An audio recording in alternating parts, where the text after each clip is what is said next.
menunjukkan bahwa Indonesia menghasilkan 34,85 juta ton timbunan sampah pada tahun lalu 2022. Bisa Anda lihat kondisinya sudah menyerupai gunung yang tingginya mencapai 20 sampai 25 meter. Dan kondisi TPA ini disebut-sebut sudah kritis.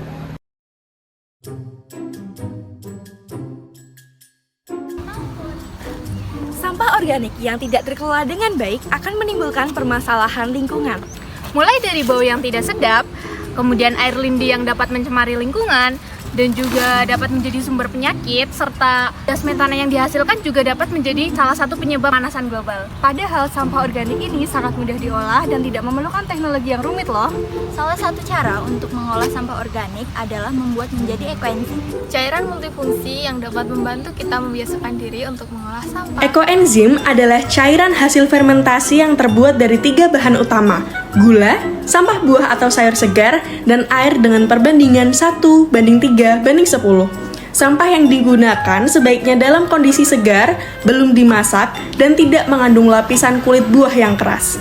Pembuatan ekoenzim ini sangat mudah loh, hanya membutuhkan alat dan bahan sederhana yang mudah ditemukan, seperti ember atau wadah, gula, sampah buah atau sayur, dan air bersih. Kategori sayur dan buah yang digunakan adalah semua jenis sisa buah dan sayur, kecuali yang sudah dimasak seperti direbus, digoreng, ditumis, atau busuk, berulat, berjamur, dan kulit buah yang keras seperti kulit kelengkeng, durian, dan lain-lain. Sebagai tips, sisa buah atau sayur dipotong kecil-kecil dan semakin banyak jenis bahan yang digunakan akan semakin kaya hasil ekoenzimnya. Langkah pertama yang dapat dilakukan adalah membersihkan wadah dari sisa sabun atau bahan kimia. Sebagai tips, wadah yang digunakan memiliki tutup yang bermulut lebar, bisa besar atau kecil, berbahan plastik dan tidak bermulut sempit karena rentan meledak, dan tidak berwadah kaca karena rentan pecah. Berikutnya, kita perlu mengukur volume wadah. Masukkan potongan sisa buah dan sayur sebesar 30% dari berat air.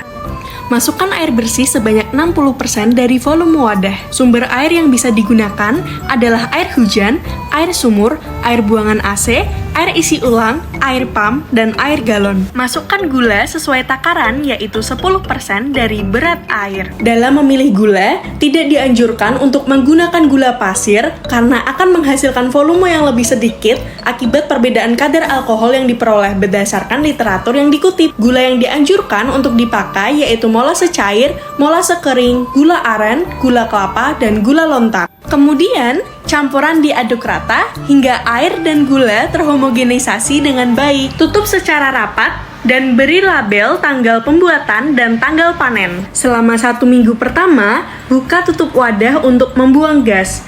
Aduk pada hari ke-7, hari ke-30, dan hari ke-90. Koenzim biasanya siap panen setelah fermentasi sekitar 3 bulan tergantung pada suhu dan kondisi fermentasi. Ekoenzim dikatakan berhasil dan dapat dipanen jika berbau alkohol dan asam. Walaupun ditumbuhi jamur, hasil ekoenzim tetap dapat digunakan asalkan jamur yang tumbuh berwarna putih, yaitu jamur Phthera. Hasil cairan fermentasi disaring pada wadah yang dapat tersimpan dengan baik. Ampas yang terbentuk dapat dijadikan pupuk tanaman. Hasil panen ekoenzim dapat disimpan tanpa batas waktu kadaluarsa. Berikut ini adalah perbandingan jika kamu menggunakan molase di bagian kanan dan gula aren di bagian kiri. Penggunaan ekoenzim dikatakan sangat luas, mulai dari pembersih dapur, deterjen pakaian, hingga penyegar udara alami. Cukup dicampur dengan air atau sabun sesuai dosis, ekoenzim dapat disemprotkan langsung untuk menghilangkan bau apek sekaligus berfungsi sebagai antibakterial alami. Selain itu, ekoenzim juga bisa digunakan sebagai air purifier, pembasmi pestisida pada sayuran, bahkan untuk keperluan kesehatan ringan seperti berkumur dan merawat luka ringan. Menariknya, ekoenzim juga dapat diformulasikan menjadi deterjen ramah lingkungan berbahan dasar MES, methyl ester sulfonate, yaitu surfaktan biodegradable dari kelapa sawit, menjadikannya pilihan terbaik untuk mengurangi dampak negatif bahan kimia sintetis terhadap lingkungan. Demikian tadi cara pengolahan sampah sayur dan sampah buah untuk diubah menjadi ekoenzim.